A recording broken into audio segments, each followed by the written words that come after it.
Yeah, so thanks so much for being here today, Derek, for our Emerge video series. I don't even know what we're on now, maybe 13, 13, 14. I think this is 14. Okay. So you can tell I'm not quite awake yet. Me neither. Me neither. But awesome. Yeah, I was actually thinking before we got started that I think you were the very first interview I ever did, like 17 months ago. Oh, yeah. We I were think so. talking about food truck ordinances, and I think that had just like opened up. So Yeah. yeah, I was kind of wondering since that time, what has that done for the food truck or mobile food unit industry in Rochester? Have you seen an increase, or has it hurt it, or? Well, there's been a couple that have started up. And then after their first year, they, took a look at the ordinance and made some modifications, and then there was a few more. So yeah, I don't know. I think it's helped. We've seen a little growth, but then we've also seen, we saw a food truck close this year too. So Yeah, so it just kind of, I have seen more like around the Spiel area and stuff, but like we were talking about before, it's quite expensive, and yeah, yeah, you just got to think about your business plan, right? When you're Yeah. looking to go into something like that. yeah, and yeah, you got to make sure that your fees are covered and that you look at, how long is it going to take you to break even on what it's going to cost you just to open up that first year. Right, exactly. Yeah, so I wanted to talk to you about your business, the Twisted Barrel Wood-Fired Pizza. So this is your first year that you're kind of all into the business, right? Yes. So how's that been like for you? What have you been learning, and what's the process been like? I'm finding out what works and what doesn't work for where to set up to sell. What hours seem to work best, and then I kind of know now, being we're going into year 3 of business, what to say no to now. That was the biggest thing. Instead of setting up somewhere and burning wood for a long time and not selling a lot of pizza, to maximizing, the amount of pizzas that we can get out at a spot at a time. Yeah, I think that's the biggest thing for anybody in business. It's like you don't always have to say yes to everything and don't always have to take every opportunity. Yep. Like we were talking about before, like it's cold out, don't drag your truck out when it's minus 20. Yeah. Because it's just going to not be beneficial for you in the end. No, it won't, because honestly, none of us even want to get out of our vehicles or out of our warm houses, so why is someone going to come outside in that to get something hot to eat? Yeah, so what kind of thought process went into you doing this full time? Did you just, it was just a passion? Was it the you saw that there was a market, or? It was, I couldn't juggle a full-time job and running the business anymore, because it got to that tipping point where I needed to make the decision of, do I keep this as a part-time gig, or do I dedicate the time to focus to see the business grow? And last year around this time, my wife said, "You need to be done. You need to do this full time, because you're too stressed, and and it's consuming too much time now." Yeah, sometimes you need those people of reason in your life to be like, But, that's good though, because I think a lot of people just jump into businesses, these, things you've been building on the side without really assessing if it's feasible financially for you, Yeah. So it's important to build those things. And I'm sure it was, like you said, completely stressful doing both, but you kind of have to. Yeah, you have to, the one thing you have to do is sacrifice when you want something to succeed. And if you're not willing to make those sacrifices, and then you're not going to get any bigger or anywhere beyond where you're already at. But if you have a good support system and you can make the sacrifice, then, it's a big jump and it takes guts to do it, but I couldn't be happier. So That's awesome. That's all that you want to hear from anybody, I think. Then you've landed on the right thing. Yeah. So it's the end of the year. It's the 27th now. Like we were talking about, it's a little bit of downtime for the food truck.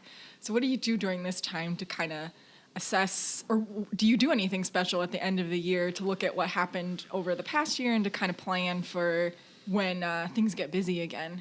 I keep scheduling new parties, and I kind of look back at what was a good seller.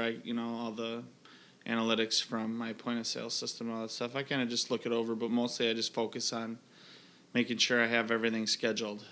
Yeah. Get all the parties booked and make sure I have my deposits and keep everything straight that way to, so we can be successful again next season. So you have, I imagine, always new kind of pizzas coming out. So do you have anything kind of that you're working on for this year, or is it a surprise? It's not really a surprise. I haven't put a whole lot of thought into it. Okay.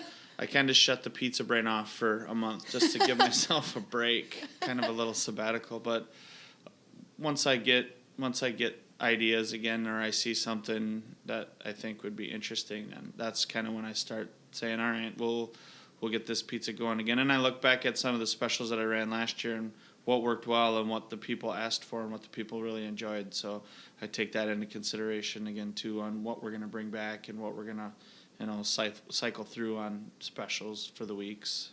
So is a good portion of your business the parties, or is it a mix of parties and the festivals and kind of the street traffic? We did some festivals in our first full year. They weren't really what I'd hoped they'd be. Sure. It's a lot of hours for not a lot of Yeah. return. So we kind of stayed away from festivals this year. There's some that we might do this coming season, might try and get in on some of the bigger events, but mostly it's private catering. We try and do the lunch hours when it makes sense, but there was a real steep decline in lunch hour traffic. So if I wouldn't had all the private parties and caterings that we had scheduled for the year, we'd be in big trouble this time. Yeah, and I guess it's super dependent on the weather too. When you're looking at lunch traffic, like today, this is obviously absurd, but even rain and stuff, wind during the summer, people aren't going to go out. No, rainy days, stormy days, even days that it's too hot, we see a steep decline in traffic. And we've got such a big skyway and subway system here that people are encouraged to stay inside because they don't have to be outside. Yeah, because those systems are in place, and I understand the reasoning. With a lot of sensitive patients and things, and they're great for that, but it really affects the street level retail. Absolutely.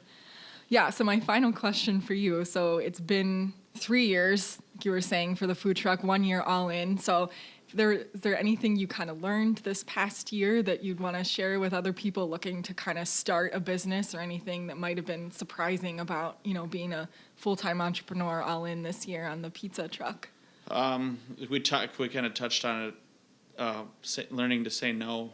Yeah. You don't have to say yes to everything. There's things that you'll want to try and, give them a shot once. And if it's not what you hoped it would be, then you kind of step away from it. But yeah, learning when to say no, so that way you can keep your focus on where you're going and how you're going to get there, and channel your energy into those things. Absolutely. Instead of stressing about, how did we do here? What did we do here? And, why did we say yes to this?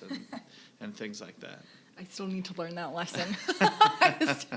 It's a hard one. I'm sure that wasn't easy to come by. No, it wasn't. Or to implement. It took a while. We all know we should do that, but it's really hard to actually do it. It is. Awesome. So what is the best way that people can find you and get in touch with you and find out where the pizza truck is? Best way is through Facebook. We have, I try and make frequent updates during the season. I always update where we're going to be at on the weekends, and if we have public events that we're going to be setting up at. Also, we have an app on iOS and in the App Store. It's Twisted Barrel Pizza, I think, is the app. It's got our logo. We got a punch card on there for people that visit frequently. You can earn yourself some free pizza. It'll be updated next year with where we're going to be at in our hours and all that fun stuff. Awesome. Well, thanks so much for being here today and taking time during the holiday season here. Yeah, thanks for having me.